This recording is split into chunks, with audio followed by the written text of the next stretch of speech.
What's up everybody and welcome to a new video. So in this video I will be showing you 6 hip mobility exercises that will really help you to get better mobility in the hips and improve performance because of that. So the first exercise is the horse stance. So with the horse stance you want to keep upright position as much as possible. You want to activate the abductors, so pushing the hips to the sides.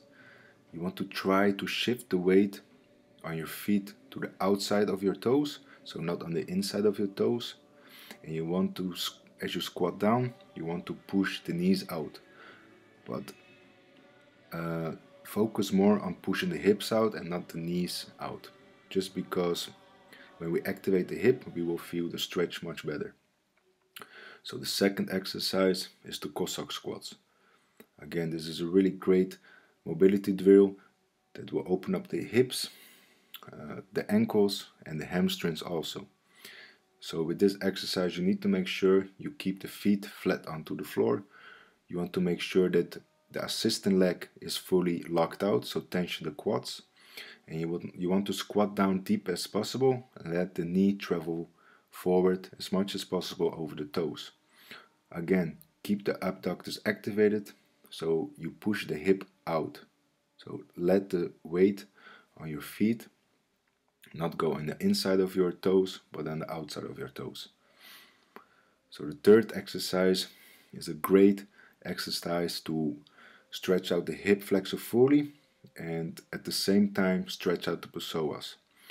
So the psoas is a muscle that connects from your hip flexor to your spine, and this muscle is really important because it can really affect our performance. It can cause a lot of lower back pain and spine issues. So if you want to learn more about that muscle, just please Google it and do some research and you will see how important that muscle is.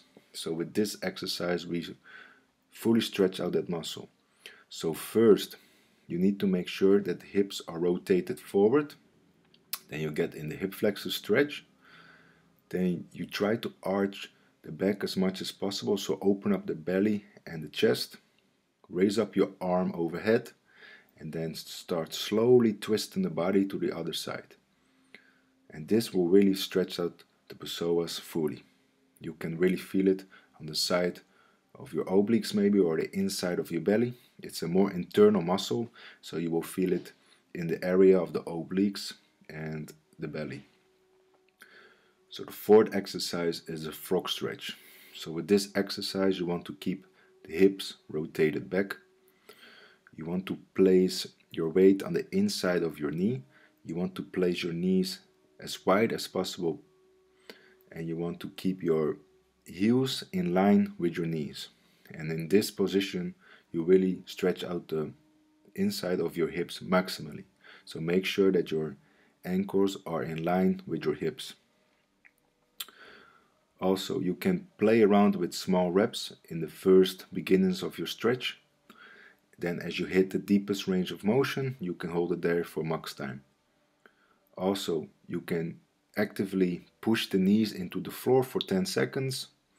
So hold it for 10 seconds and then relax again in a deeper stretch. You can repeat that also for 3 to 4 times to really get more out of your stretching. So the fifth exercise is the 90-90 stretch.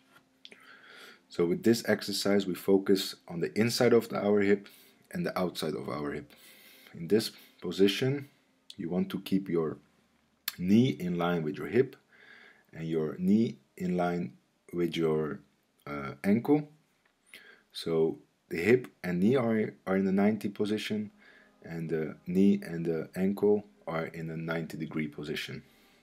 So first we start out to stretch out the inside of our hip. So you want to really twist the body and slightly lean back. You hold that for 10 to 15 seconds and then you actively push the knee down to the floor and you try to touch the belly button to that knee. But make sure you keep the knee actively activated. So the sixth exercise is internal rotation of the hip. So this is maybe an advanced drill for some, but basically you want to keep the feet flat on the floor and at least keep the big toe onto the floor as you internally rotate. So just perform max reps, but make sure there's no strain on the knees.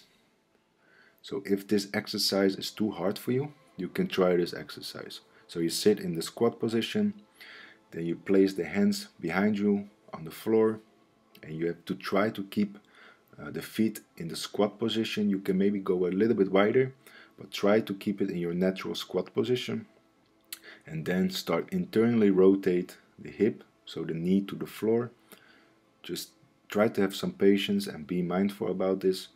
The range of motion might not look like me yet, but slowly over time you will get better at it. So I hope you liked this quick video on some hip mobility drills. If you have some questions, leave them below in the comment section, and check out the websites for more information on training programs and online coaching. Thanks for watching. Peace.